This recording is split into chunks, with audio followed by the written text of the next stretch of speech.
നമുക്ക് ഈശ്വരനോട് നന്ദി പറയാം. ഇയാൾ രക്ഷപ്പെടും. It's A miracle. വൈദ്യശാസ്ത്രത്തിന് ഇനിയും കീഴടങ്ങിയിട്ടില്ലാത്ത യാഥാർത്ഥ്യം. സസ്പെൻഡഡ് ആനിമേഷൻ എന്നുവെച്ചാൽ ഒരു ശരീരം പൂർണ്ണമായും മരിച്ചു എന്ന് തോന്നിപ്പിക്കുക. പക്ഷേ ജീവന്റെ ചലനം ഒരു ഡോക്ടർക്കും തിരിച്ചറിയാനാവാത്ത വിധം ഉള്ളിൽ എവിടെയെങ്കിലും ഒളിപ്പിച്ചു വെക്കുക. അത്ഭുതമെന്നൊക്കെ പറയാവുന്ന ഇതുപോലുള്ള സംഭവങ്ങൾ ഇതിനു മുമ്പ് ലോകത്തുണ്ടായിട്ടുണ്ട്. എനിക്ക് വിശ്വസിക്കാനാവുന്നില്ല. വിശ്വസിച്ചേ പറ്റൂ. നീതിപീഠത്തിന്റെ ചരിത്രത്തിൽ ഇതിനു മുമ്പും ഇത്തരത്തിലൊന്ന് റിപ്പോർട്ട് ചെയ്യപ്പെട്ടിട്ടുണ്ട്. വർഷങ്ങൾക്ക് മുമ്പ് ബ്രിട്ടനിൽ ശിക്ഷ നടപ്പാക്കി കഴിഞ്ഞ് വൈദ്യപരിശോധനയിൽ പ്രതിക്ക് ജീവനുണ്ടെന്ന് തെളിയുന്നു. അത് പിന്നീട് വലിയ നിയമപ്രശ്നമായി. അതിനുശേഷമാണത്രേ വധശിക്ഷയുടെ വിധിന്യായത്തിൽ അൻറ്റിൽ ഡെത്ത്, മരണം വരെ എന്ന വാക്ക് എഴുതി ചേർത്തത്.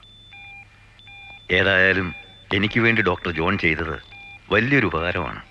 ഒരിക്കലും ഞാനത് മറക്കില്ല. താൻ എന്നോട് നന്ദി പറയാണോ? എല്ലാ കാര്യങ്ങളും എനിക്കറിയില്ലേ? ഇയാളെ ആംബുലൻസിന് എടുക്കുമ്പോൾ ആരെങ്കിലും ശ്രദ്ധിച്ചോ? ഫേസ് ക്ലോത്ത് കൊണ്ട് കവർ ചെയ്തിരിക്കുകയായിരുന്നു, അതുകൊണ്ട് ആരും കണ്ടില്ല. ഇതിനകത്ത് തൽക്കാലം മാലതി അല്ലാതെ മറ്റാരെയും കയറ്റണ്ട, സിസ്റ്റേഴ്സിനെ പോലും. പിന്നെ എക്സ്റേയിൽ ബ്രെയിനിന് ഡാമേജ് ഒന്നുമില്ല, അതാ വലിയൊരു ലക്ക്. പക്ഷേ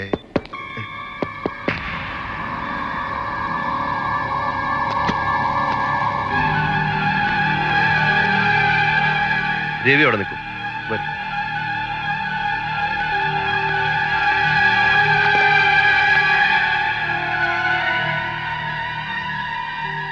പേടിക്കണ്ട, സാഹിബിന് അബുവിനെ തിരിച്ചു കിട്ടും.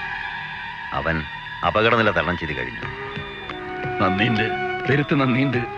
എന്നോടല്ല, സാക്ഷാൽ ദൈവത്തിനോടാണ് നന്ദി പറയേണ്ടത്.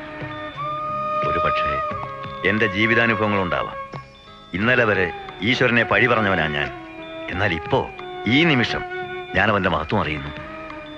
മരണത്തിൽ നിന്നും അബുവിനെ ഇവിടെ വരെ എത്തിച്ചത് അവനല്ലെങ്കിൽ മറ്റാരാണ്? അൽഹംദുലില്ലാ. കൊലക്കയറി നിങ്ങൾ എൻ്റെ മോനെ രക്ഷിച്ചു എന്ന് ഇപ്പോഴും എനിക്ക് അങ്ങോട്ട് വിശ്വസിക്കാൻ കഴിയുന്നില്ല. കൊലക്കയറി എന്നല്ല ഞാൻ രക്ഷിച്ചത്. തൂക്ക് കഴിഞ്ഞ് കൃത്യം 35-ാം മിനിറ്റിൽ അബുവിൻ്റെ ബോഡി എൻ്റെ ടേബിളിലെത്തി. ബന്ധുക്കൾക്ക് വിട്ടുകൊടുക്കുന്നതിന് മുമ്പ് മരിച്ചു എന്ന് ഡോക്ടർ സർട്ടിഫൈ ചെയ്യണമല്ലോ. മരവിച്ച മനസ്സോടെ ഞാൻ അബുവിനെ പരിശോധിച്ചു. പൾസ് ഡെഡാണ്. പക്ഷേ ഹാർട്ട് ബീറ്റ് നോക്കി ഞാൻ നടുങ്ങിപ്പോയി. അബുവിൻ്റെ ഉള്ളിൽ ജീവൻ അവശേഷിക്കുന്നു. വളരെ വളരെ നേർത്ത ഒരു നെഞ്ചിടിപ്പ്. ഇനി നിമിഷങ്ങൾക്കകം മരണം സംഭവിക്കാം. ഒരു നിമിഷം എന്ത് ചെയ്യണമെന്നറിയാതെ ഞാൻ പകച്ചു. ഭാഗ്യത്തിന് അബുവിൻ്റെ പോസ്റ്റ്മോർട്ടത്തിന് സാക്ഷിയായി വന്നത് ദാസായിരുന്നു. അബുവിൻ്റെ നിരപരാധിത്വം അറിയാവുന്ന ദാസും രണ്ടും കൽപ്പിച്ച് എൻ്റെ കൂടെ നിന്നു. എന്റെ മനസ്സ് പറഞ്ഞത് ഇത് ദൈവഹിതമാണെന്ന്. നിരപരാധിയായ അബുവിനോട് ഈശ്വരൻ കാണിച്ച കാരുണ്യം. പിന്നെ വൈകിയില്ല. പെട്ടെന്ന് തന്നെ ഫസ്റ്റ് എയ്ഡ് കൊടുത്തു. അബൂബക്കർ മരിച്ചു എന്ന് സർട്ടിഫൈ ചെയ്ത് ബോഡി വിട്ടുകൊടുത്തു. പിന്നെ അങ്ങോട്ട് ഇവിടെ വരെ ജീവൻ പണയം വെച്ചൊരു കളിയായിരുന്നു.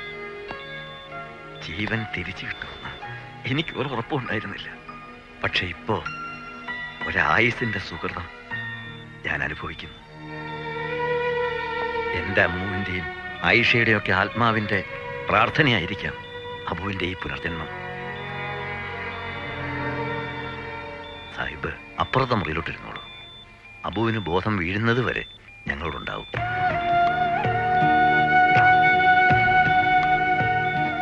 വേണ്ട ഡോക്ടറെ, രാത്രിയും പകലും കണ്ണിൽ എണ്ണ ഒഴിച്ച് ഞാൻ എൻ്റെ കുട്ടീൻ്റെ അടുത്തിരുന്നോളാം.